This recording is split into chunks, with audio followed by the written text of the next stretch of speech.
Hello viewers, I'm Sadia Khan and you're watching YouTube channel Learn with Sadia. My topic for today's video is osmosis. See, in my previous video, water potential, I discussed diffusion. Okay, and in this video, I will discuss osmosis. See, diffusion and osmosis are actually much related. The basic difference is, see, in case of diffusion, as I told you previously, water molecules will move from the region of higher water potential to the region of lower water potential till the concentration becomes equal. Okay, that was diffusion. Osmosis is also similar. Movement of water molecules from the region of higher water potential to the region of lower water potential.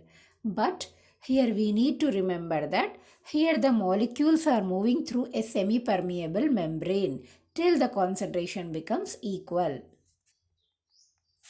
As we know, the plant cell is surrounded by a cell membrane and a cell wall. Okay, the cell wall is freely permeable. The cell wall is allowing all the molecules inside it, whereas the cell membrane is selectively permeable. It will choose the molecules which are supposed to enter inside the cell. It is selectively permeable. In plant cells, we usually have a large central vacuole. Okay, we usually have a large central vacuole, and that vacuole will contain vacuolar sap. Okay, that vacuole will contain vacuolar sap. Vacuolar sap, it is a liquid containing so many solutes in it. When solute is present inside the vacuole, that solute will definitely contribute to the solute potential of the cell. As we know, as solute increases, water potential decreases. So, the solute particles present inside that large vacuole of plant cell, they are contributing to the solute potential of the cell. So, in plant cells, cell membrane and also the membrane surrounding the vacuole called as tonoplast. Okay, together they play the important role, or they are the important determinants of movement of molecules in or out of the cell. Here we need to remember 2 points.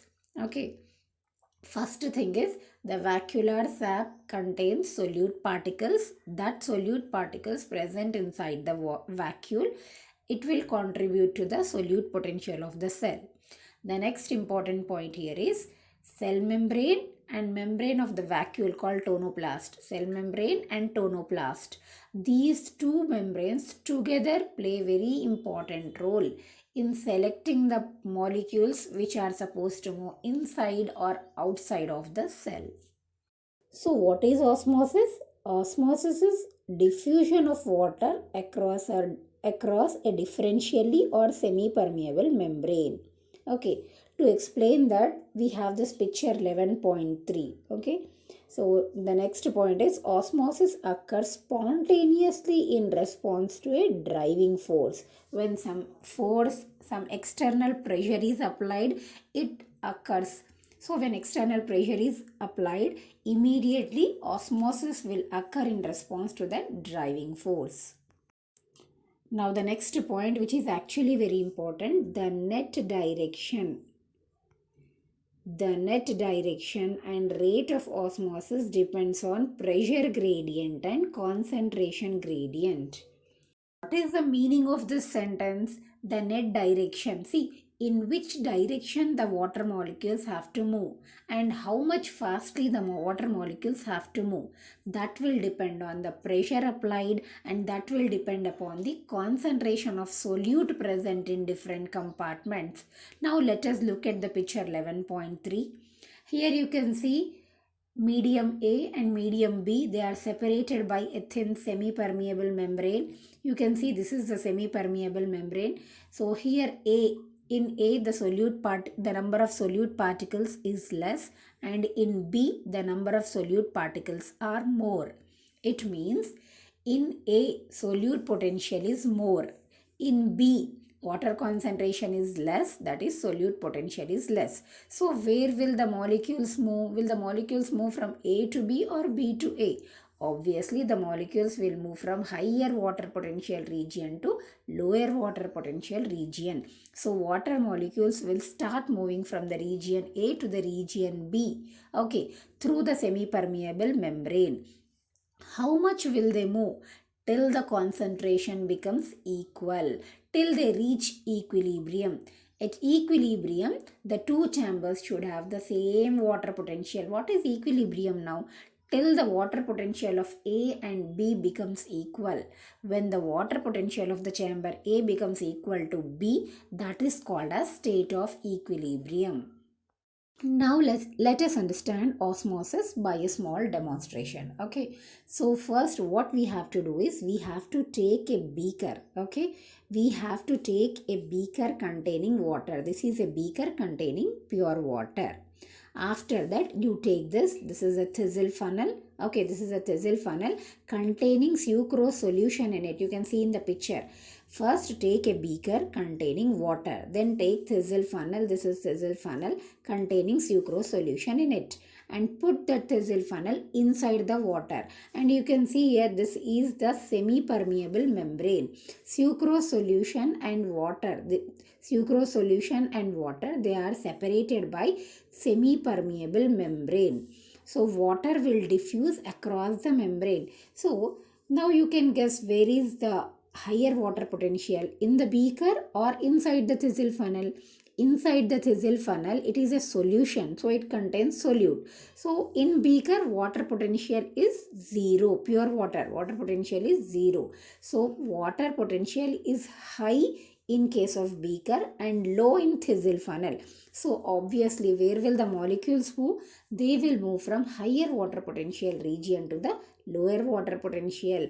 All the water molecules will try to move inside the thistle funnel.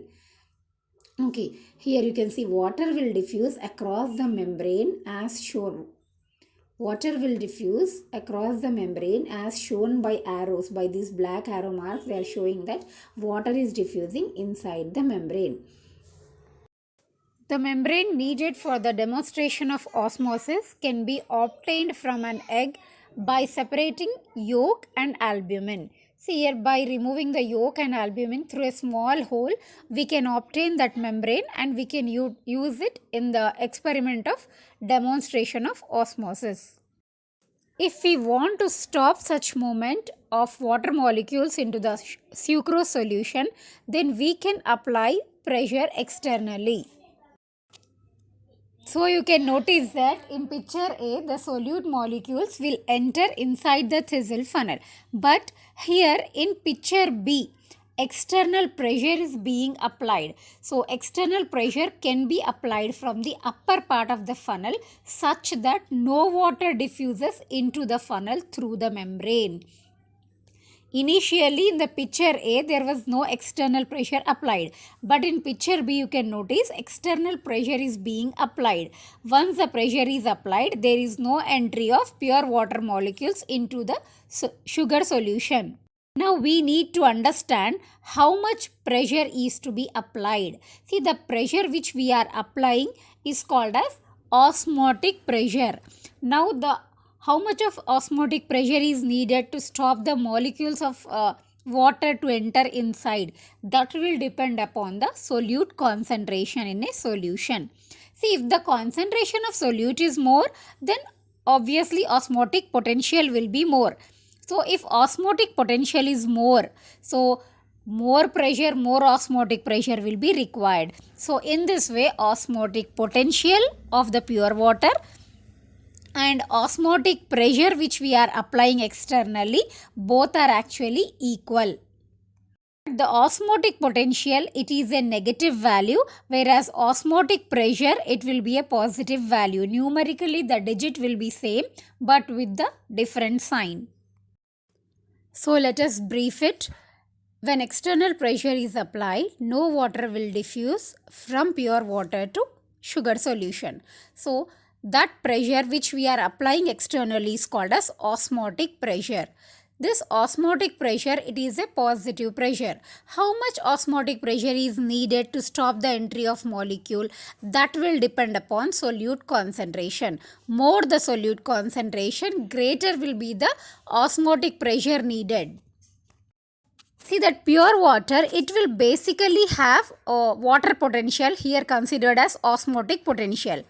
As we know, it is a negative value. So here osmotic potential and osmotic pressure, numerically both these values will be same.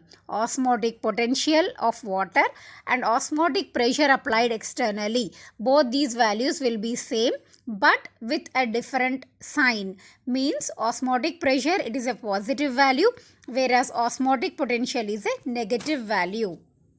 With this, I conclude the video. Hope this was of use to you. If you are new to my channel, please do subscribe my channel and please do like, share and comment the video. Thank you.